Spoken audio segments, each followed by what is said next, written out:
আসসালামু আলাইকুম। গতকাল 17ই অক্টোবর 2025 বাংলাদেশ কৃষি গবেষণা কাউন্সিল এই প্রতিষ্ঠানে রক্ষণাবেক্ষণ পরিদর্শক পদে একটি পরীক্ষা অনুষ্ঠিত হয়েছে, যার সময় ছিল 1 ঘন্টা এবং পূর্ণমান ছিল 75। তো আমার সামনে যে পেজটি বর্তমানে খোলা আছে, এই সমাধানটি করেছে ম্যাট্রিক্স বিসিএস সিরিজ। আমি জাস্ট এই সমাধান নিয়ে একটু কথা বলবো বা ভিডিও আকারে দিব। এতে কি হয় যে আপনার পড়া লাগতেছে না, প্রশ্নগুলো আমি পড়তেছি, উত্তরও পড়তেছি।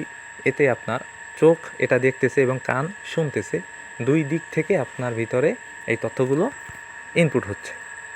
তো এটা একটা কার্যকরী একটা পদ্ধতি। যাই হোক, তো এখন আমরা এটা নিয়ে আলোচনা শুরু করতে পারি। 1 নম্বরে আসছে সন্ধি। 5টা সন্ধি ছিল। এখানে যে সন্ধি 5টা সবগুলোই কমন এবং সহজ ছিল। উপাচার্য, এর সন্ধি বিচ্ছেদ হলো উপ যোগ আচার্য। দৃষ্টান্ত, দৃষ্টি যোগ অন্ত। গবেষণা, গো যোগ এসোনা। দৃষ্টি, দৃশ যোগ তি। ষড়যন্ত্র, ষট যোগ যন্ত্র। 2 নম্বরে আসছে কারক ও বিভক্তি। কতে ছিল বাঘে মহিষে এক ঘাটে জল খায়। এখানে বাঘে মহিষে কি, এটা অবশ্যই কর্তায় সপ্তমী হবে। কেন? মহিষে একটা এ বিভক্তি যোগ হয়েছে এবং এ বিভক্তি হলো সপ্তমী। আর কর্তায় কেন? এই যে জল খায়, এই খাওয়ার কাজটা এই বাঘে মহিষেই করতেছে।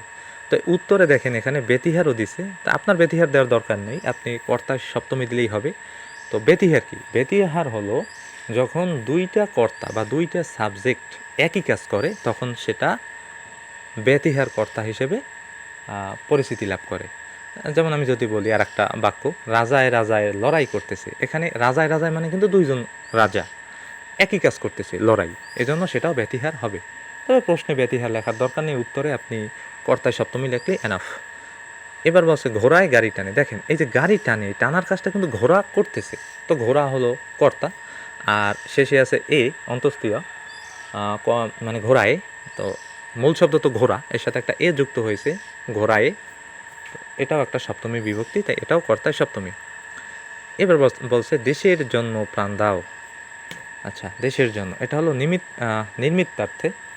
এটা যদি আমরা আগের হিসেব করি, গ্রামারের পুরাণ বই, তখন এটা হতো সম্প্রদানে চতুর্থী। তো বর্তমান নতুন যে 9-10-এর গ্রামার বই, সেখানে সম্প্রদান কারক নেই। তো ওটাই হলো নির্মিত্তার্থে মানে কারক।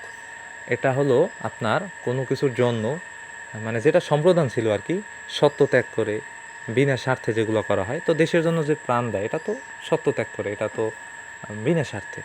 এটা হলো নিমিত্তার্থে।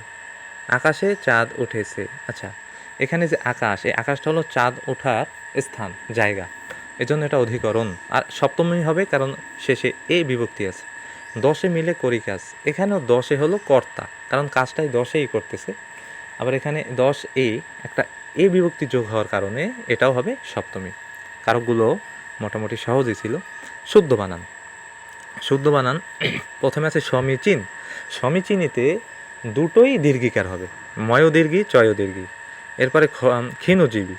ক্ষীণজীবীতে যে ক্ষীণ, এখানে নটা হবে মূর্ধন্য, কিন্তু আমাদের এখানে দিয়ে দিয়েছে দন্তন্য, এখানে একটা ভুল। আর জীবিতে হবে দীর্ঘিকার। যত জীবী আছে আপনার, আইনজীবী, মৎস্যজীবী, কুচিতজীবী, তারপরে আপনার মনে করেন ওটাকে কী বলে, কৃষিজীবী, যত জীবী আছে সমস্ত জীবীতেই দুটোই হবে আপনার দীর্ঘিকার। তো এখানে ক্ষীণজীবীতে ভুল দুটো, একটা হলো মূর্ধন্য, এটা মানে দন্তন্য হবে মূর্ধন্য, আর জয় রসিকাটা হবে দীর্ঘিকার। এবার হলো সরস্বতী। সরস্বতীতে প্রথম শয় কোনো ব হবে না, প্রথম শয় একদম ফাঁকা থাকবে, পরের শয় আপনার ব হবে, সরস্বতী। বিভীষিকা, বিভীষিকা এখানে দুটো ভুল, একটা হলো ভয় দীর্ঘিকার হবে না, দুইটা ভুল না, তিনটে ভুল।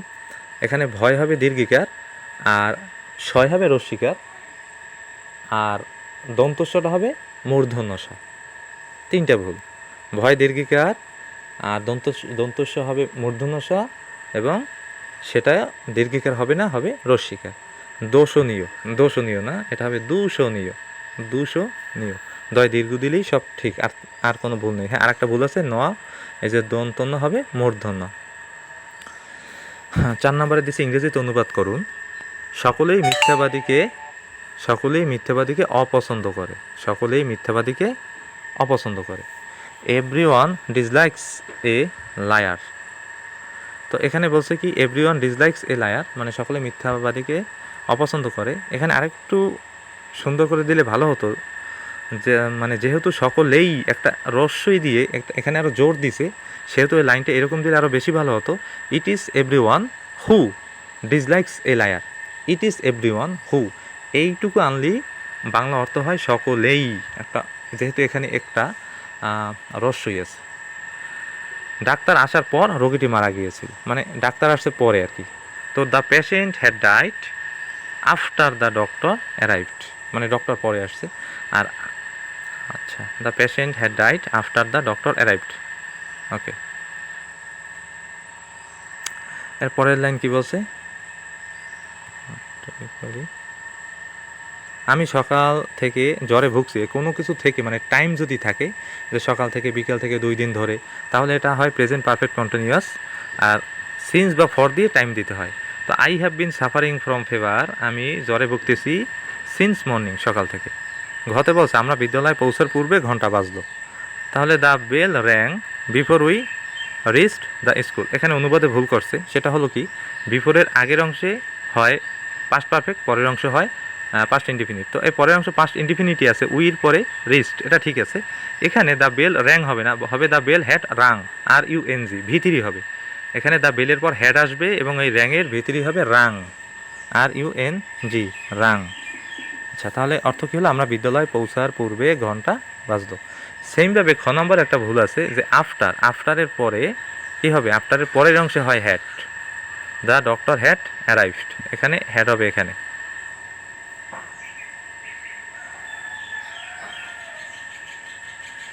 না, এই অংশটা পূর্বে আসবে। The doctor arrived after the patient had died, the patient had died পরে আসবে।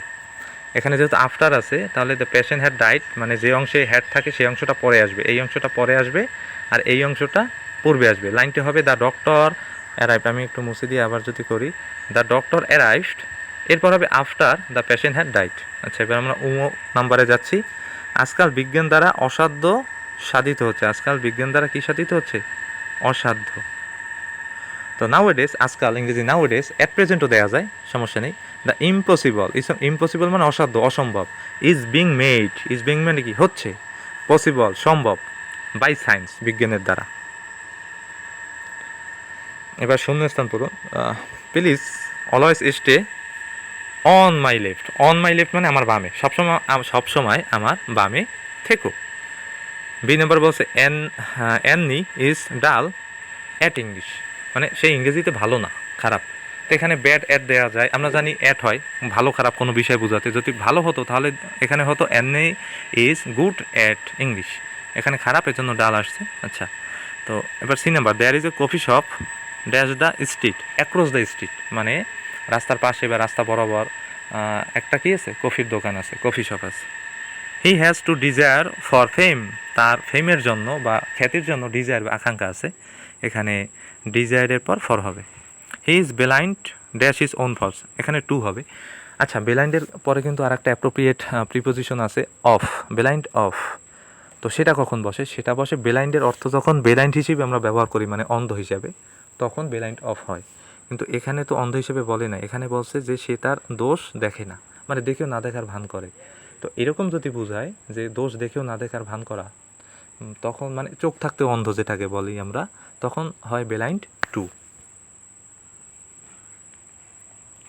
এবার আমাদের ভয়েস দিছে, ভয়েস চেঞ্জ দিছে। তো ভয়েস চেঞ্জে কী হলো? I know he is, I know that, সম্ভবত এখানে, হ্যাঁ এখানে দ্যাট হবে, সাফাই ভুল করছে। I know that he is a good boy. তাহলে এখানে আমরা পুরো that he is a good boy এই টোটালটাকে সাবজেক্ট ধরবো। আমরা জানি ভয়েসের নিয়ম কি, যেটা অবজেক্ট আছে সেটাকে সাবজেক্ট বানাতে হয়, এরপর একটা অক্সিলারি ভার্ব আসে, এবং প্যাসিভে সবসময় ভার্বের ভিতরি মানে পাস্ট পার্টিসিপেল ফর্ম বসবে, এরপর একটা প্রিপোজিশন বসবে। অধিকাংশ ক্ষেত্রে বাই বসে, দুই একটা ক্ষেত্রে একটু এক্সেপশন আছে। এরপরে ওই সেন্টেন্সের সাবজেক্টটা অবজেক্ট হিসেবে বসবে। তো এখন এই সেন্টেন্সের I know that he is good boy, এরকম দ্যাট দিয়ে যদি কোনো সেন্টেন্স থাকে তাহলে আমরা পুরো দ্যাটের পুরো অংশটাকে আমরা এই লাইনের অবজেক্ট ধরতে পারি, তাহলে এটাই আমার প্যাসিভ লাইনের সাবজেক্ট হবে। তো তারা কিন্তু এটাই করছে, that he is a good boy, এই পুরোটা এখানে সাবজেক্ট হিসেবে ধরছি। এবার আমার ভার্ব কি, ভার্ব হলো নো, তাহলে আমরা এখানে ইজ দেব অক্সিলারি ভার্ব হিসেবে। এবার নো এর ভিত্তিতে হলো নোন, এরপরে টু মি। আমি বলছিলাম যে ভয়েসে বাই হয় ম্যাক্সিমাম সময়, দুই একটা এক্সেপশন আছে। তো নোন বা নো এগুলোর পর বাই হয় না, টু হয়। বি নাম্বার কী দিয়েছে দেখেন, হি অ্যানয়েড মি, তাহলে এই যে মি এটার সাবজেক্ট হবে আই, সাবজেক্ট ফর্ম হবে, মি কিন্তু বসবে না, মি হলো অবজেক্ট ফর্ম, এটার সাবজেক্ট ফর্ম আই। এরপরে এটা যেহেতু অ্যানয়েড পাস্ট আছে এজন্য অক্সিলারি ভার্ব হিসাবে ইজ মানে এম আসবে না, আসবে was, I was annoyed. Annoyed V three, মানে অ্যানয়েড ভি টু অ্যানয়েড এবং ভি থ্রিও এই একই ফর্ম অ্যানয়েড, বাই হিম, এবার বাই আসছে। পরেরটা বলছে কি, প্যানিক সিজড দ্য রাইটার, তো এখানে অবজেক্ট হলো দ্য রাইটার, এটা আনলাম সাবজেক্ট হিসাবে। এখানে সিজড ভি টুতে আছে এই জন্য ওয়াজ হয়েছে, ওয়াজ সিজড বাই প্যানিক। এবার ডি নাম্বারে, he decided to sell the house, সে বাড়িটি বিক্রি করার সিদ্ধান্ত নিয়েছে, তাহলে হবে it is decided to sell the house, it is decided মানে এখানে দ্য হাউসও আনা যায়, the house was decided to be sold, সেলের ভিতরি to be sold by him, কিন্তু এটা অন্যভাবে করছে, ইট ওয়াজ ডিসাইডেড, এই ডিসাইডেডের উপর ফোকাস করে, it was decided to sell the house. আপনি চাইলে আপনার নিয়মে করতে পারেন, সেক্ষেত্রে হবে the house was decided, the house was decided to sell by him. We have মানে এই number, we have warned you, you have been warned by us, এই ইউটা হলো ইউ, আর হ্যাভ থাকলে আমরা হ্যাভ বিন হয়, ওয়ান্ডের ভিতরে ওয়ান্ড বাই আস। এবার আমার একটা অঙ্ক দিছে, 50টি কলা 220 টাকায় বিক্রি করায় 10% লাভ হলো, 100টি কলার ক্রয় মূল্য কত? আমার 100টি কলার ক্রয় মূল্য মানে চাওয়া হয়েছে, এটা পরে দেখি, আমরা আগে এই 50 নিয়ে হিসেব করি, 50-এর উত্তর পেলে ওটাকে ডাবল করলেই 100 হয়ে যাবে, ওটা ব্যাপার না। তাহলে 50টি কলা 220 টাকায় বিক্রি করছে, তাতে তার 10% লাভ, তো 10% লাভ মানে কি, আমাদের ক্রয় মূল্য সবসময়ের জন্য 100%, আর এর সাথে যদি 10% লাভ যোগ হয় তাহলে বিক্রয় মূল্য হবে 110%। এখানে এই যে 220 টাকার কথা বলছে এটা কিন্তু বিক্রয় মূল্য, তাহলে টাকায় হলো 220 আর পার্সেন্টে হলো কত, 110%, যেহেতু 10% লাভ, ওই কথাটাই নিচে লিখছে যে 10% লাভে বিক্রয় মূল্য 100 যোগ 10 সমান 110 টাকা। এবার আমরা ক্রয় মূল্য বের করব, যেহেতু আমাদের ক্রয় মূল্য চেয়েছে, তো বিক্রয় মূল্য 110 টাকা হলে ক্রয় মূল্য 100 টাকা, বিক্রয় মূল্য 1 টাকা হলে এবার বিক্রয় মূল্য 220, এই বইতে যেটা দেওয়া আছে প্রশ্নে ওটাই, তাহলে ক্রয় মূল্য হয় 200 টাকা। আচ্ছা, এই যে 200 টাকা ক্রয় মূল্য, এটা কয়টার, আমরা কিন্তু 50টি কলা নিয়ে হিসাব করতেছি, এটা 50টি। এখন আমার কাছে কি চেয়েছে, আমার কাছে কি 50টি চেয়েছে, তাহলে এটাই অ্যান্সার হবে, কিন্তু আমাদের কাছে 50টি চাইনি, আমার কাছে চেয়েছে 100টি, তাহলে 50টি কলার দাম যদি 200 টাকা হয়, 100টি কলার দাম হবে এর ডাবল, 400 টাকা, সেটাই এখানে করেছে, এটার বোঝানোর কিছু নেই। খতে বলছে 2 জন শ্রমিকের মাসিক বেতনের যোগফল 20,000 টাকা, লাইনটা ভালো মতো বুঝেন, 2 জন শ্রমিকের বেতন 20,000, এটা কিন্তু এরকম না যে একজন 10 আর একজন 10, এটা যে কিছু হতে পারে, সমান সমান বলেনি, একজনের 5 আর একজনের 15, একজনের 8 আর একজনের 12, একজনের 13 আর একজনের 7, এরকম আর কি, দুইটা ফিগার হবে যেটা যোগ করলে 20,000 হবে।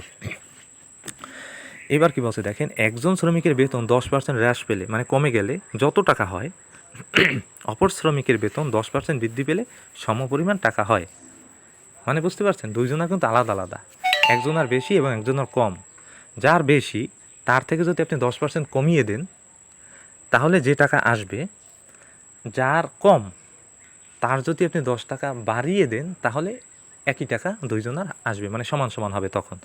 তাহলে সমান সমান করতে হলে কী করতে হবে, একজনের 10% কমবে আর একজনের 10% বাড়বে।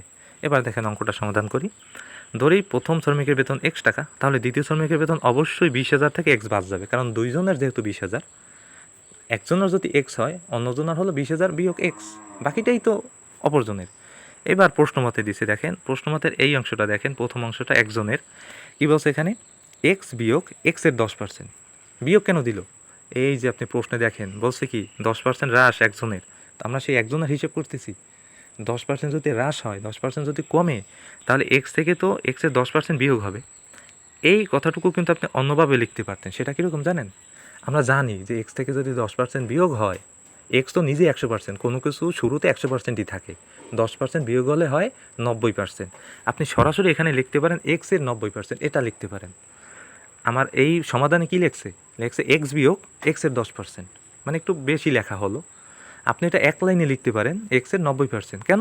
দেখেন এক্স তো 100%, এ দিয়ে আপনি আবার 10% বিয়োগ দিতেছেন, তো আলটিমেট তো আপনার 90%ই থাকতেছে। এটা গেল প্রথম অংশ, যে অংশে আমরা কমাবো। এর পরের অংশে কী বলছে, যে অপর শ্রমিকের 10% বৃদ্ধি পেলে, প্রশ্নেই বলছে। এবার আমরা বৃদ্ধি করব। এখন দেখেন প্রথম শ্রমিকের কিন্তু আমরা 10% কমিয়েছি এক্সের, কেন? তার বেতন আমরা এক্স ধরছিলাম। পরের শ্রমিকের বেতনও কি এক্স না, পরের শ্রমিকের বেতন কিন্তু 20,000 মাইনাস এক্স। এবার আমরা যে 10% বাড়াবো সেটা কিন্তু 20,000 মাইনাস এক্সেরই 10% বাড়াবো। তো এখন দেখেন 20,000 মাইনাস এক্স প্লাস 20,000 মাইনাস এক্সের 10%, এই যে প্লাস 20,000 মাইনাস এক্সের 10%। প্লাস কেন দিল? আগেরটাই মাইনাস দিছে, কারণ 10% হ্রাস, আর এটা তো হ্রাস না, এটা তো বৃদ্ধি, এজন্য প্লাস দিছে। এই লাইনটাও আপনি একবারে করতে পারেন আগের লাইনের মতোই, যে 20,000 মাইনাস এক্সের কত পার্সেন্ট? 110%, কারণ এবার যেহেতু 10% বৃদ্ধি পাবে। এইবার দেখেন কি করছে, এই দুইটার মাঝে কিন্তু সমান সমান দিছে। কেন দুইটার মাঝে সমান সমান দিছে? কারণ প্রশ্নই তো বলছে আমরা যদি একজনের কমাই 10% আর একজনের যদি 10% আমরা বাড়াই, তাহলে উভয়ের বেতন সমান হবে, এজন্য আপনার সমান দিছে। এবার দেখেন অঙ্কটা তারা তাদের মতো অঙ্কটা করছে, করার পরে সর্বশেষ এক্সের মান কত বের হয়েছে? 11,000 টাকা বের হয়েছে। আমার কাছে কী চাওয়া হয়েছে? শ্রমিক দুজনের বেতন মাসিক কত টাকা নির্ণয় করুন। দুইজনের বেতন বের করতে বলছে, তাহলে একজন 11, যেহেতু দুইজনের 20, তাহলে অন্যজনের কত হবে? অন্যজনের 90।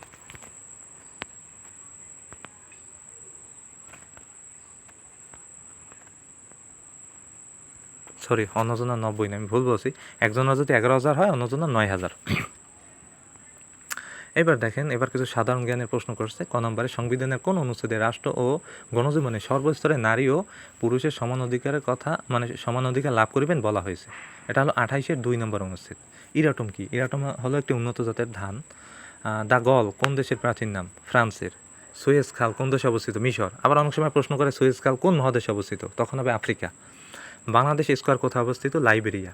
প্রশ্ন আসতে পারে বাংলাদেশ স্ট্রিট কোথায় অবস্থিত? তখন হবে আইভরি কোস্ট। বাংলাদেশ স্কোয়ার হলো লাইবেরিয়া এবং বাংলাদেশ স্ট্রিট হলো আইভরি কোস্ট। গ্রিনিচের দ্রাঘিমা কত ডিগ্রি? 0, কারণ ওখান থেকেই সমস্ত টাইম শুরু হয়, ওখানে 0, এবং ওখান থেকে আপনি যত 1 ডিগ্রি পূর্বে আসবেন তখন তত 4 মিনিট করে টাইম বাড়তে থাকবে। বাংলাদেশের হোয়াইট গোল্ড হিসেবে পরিচিত চিংড়ি। আমার ভাই রক্তে রাঙানো 21শে ফেব্রুয়ারি গানটির রচয়িতাকে আব্দুল গফফার চৌধুরী, এবং এটার সুরকার হলো আলতাফ মাহমুদ। তবে প্রথম সুরকার কিন্তু আবার আব্দুল লতিফ। এখানে 3টে নাম জড়িত। আব্দুল লতিফ তিনি হলেন প্রথম সুরকার, আলতাফ মাহমুদ হলো পরবর্তী এবং বর্তমান সুরকার, আর আব্দুল গফফার চৌধুরী হলেন আপনার গীতিকার বা লেখক। বাংলাদেশের রেলওয়ের সর্ববৃহৎ কারখানা কোথায়? এটা সৈয়দপুরে। কুষ্টিয়ার পূর্ব নাম কি? নদিয়া। আচ্ছা, পরের যে প্রশ্নগুলো আছে ওগুলো সাবজেক্টিভ, ওগুলার অ্যান্সার এখানে দেওয়া হয়নি, তাই আমরা আলোচনাও করব না। আশা করি বুঝতে পেরেছেন। ধন্যবাদ।